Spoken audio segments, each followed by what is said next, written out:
Startup को लेकर मेरा अपना मानना है कि बिहार के हर घर में एक स्टार्टअप होना चाहिए, और स्टार्टअप नहीं है उसके पीछे सिर्फ एक ही वजह है, पूंजी की अनुपलब्धता।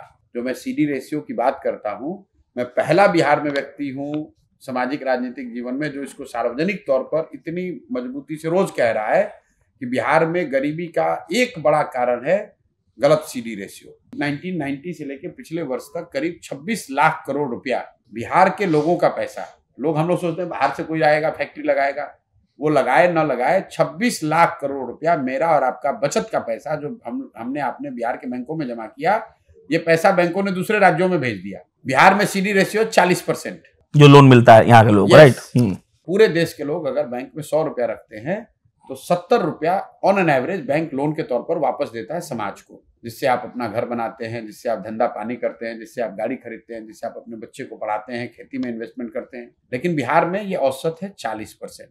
अगर एक्चुअल डिसबर्सल का डेटा देखेंगे, यह है सैंक्शन लोन का। मैं एक टेक्निकल बात आपको और ऐड कर देता हूं, ये भी मैंने पहले नहीं बताया क्योंकि बहुत टेक्निकल हो जाता है। 100 रुपया के अगेंस्ट 40 रुपया लोन सैंक्शन हुआ, लेकिन एक्चुअल जो सैंक्शन हुआ उसमें डिसबर्सल डेटा है 13%। मतलब बिहार में जो पैसा एक्चुअली डिसबर्स हुआ वो 13 ही मिला, मतलब सिर्फ 13% ही मिला। लेकिन आपने लोन लिया, लेकिन अपने बच्चे को कोटा में पढ़ाने के लिए फीस कोटा में भरा। अच्छा। वो पैसा डिसबर्सल तो बिहार में हुआ, करेक्ट, क्योंकि लोन तो आपने लिया, यूज यहाँ नहीं हुआ। यूज हुआ कोटा में, बेंगलोर में, घर आपने नोएडा खरीद लिया, गाड़ी कहीं और खरीद ली, बिजनेस कहीं और कर रहे हैं। इसकी वजह से जो ये 25 लाख करोड़ रुपया से ज्यादा यहाँ से चला गया। तो मैं हमेशा कहता हूँ, लोग कहते हैं पलायन कैसे रोक दोगे। पूरे दुनिया में जो भी 2, 4, 10, 5 माने हुए डेवलपमेंटल इकोनॉमिस्ट हैं जो इन चीजों को समझते हैं, जो हमारे संपर्क में कुछ लोग हैं, वो बता रहे हैं कि भैया बिहार में अगर पलायन रोकना है तो उसका सीधा फॉर्मूला है, पूंजी और बुद्धि का पलायन रुकेगा तो श्रम का पलायन रुकेगा।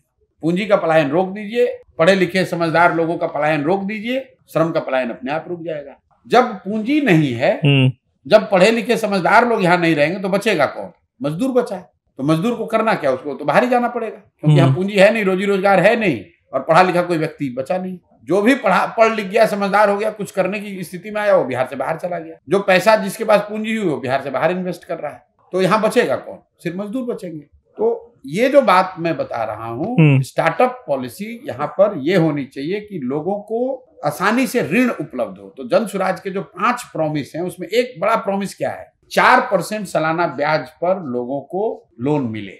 क्योंकि बिहार में जो हम लोग की बेसिक फिलॉसफी है कि 15 साल से कम उम्र के बच्चे को पढ़ाई विश्व स्तरीय हो। जब तक सरकारी स्कूल न सुधरे, सरकार ये व्यवस्था करे, कम से कम 5 साल ये अवसर दिया जाए कि आप अपने बच्चे को प्राइवेट स्कूल में भेजिए, फीस सरकार से भरा जाएगा, जब तक सरकारी स्कूल न सुधरे। 15 से 50 वाले जो लोग हैं, जब जिनको स्कूल में आप पढ़ा नहीं सकते हैं, वो तो युवा हो गए, पढ़ के निकल गए, अब उनको सुधारा नहीं जा सकता है, उनको पूंजी उपलब्ध कराया जाए ताकि वो कुछ न कुछ रोजी रोजगार कर सके। 60 से ऊपर के लोगों को, जिनको 400 रुपया सरकार भीख दे रही है, उनको कम से कम 2000 रुपया दिया जाए ताकि वो कुछ अपना जिंदगी डिग्निफाइड तरीके से जी सके। ये 5 जो हमारे प्रॉमिस हैं जन स्वराज के, उसमें ये महत्वपूर्ण इसी फंडामेंटल चीज पे आधारित है कि जिनको पढ़ाना है 15 से कम की उम्र को, उनको इतना अच्छा पढ़ाओ कि वो समाज पर बोझ न बने। जो पढ़ नहीं सकते हैं, पढ़कर निकल गए, उनको हाथ में पूंजी दो ताकि वो कुछ स्वरोजगार कर सके। और जो न पढ़ सकते हैं न रोजगार कर सकते हैं, उनको आर्थिक मदद दो ताकि वो अच्छी जिंदगी जी सके।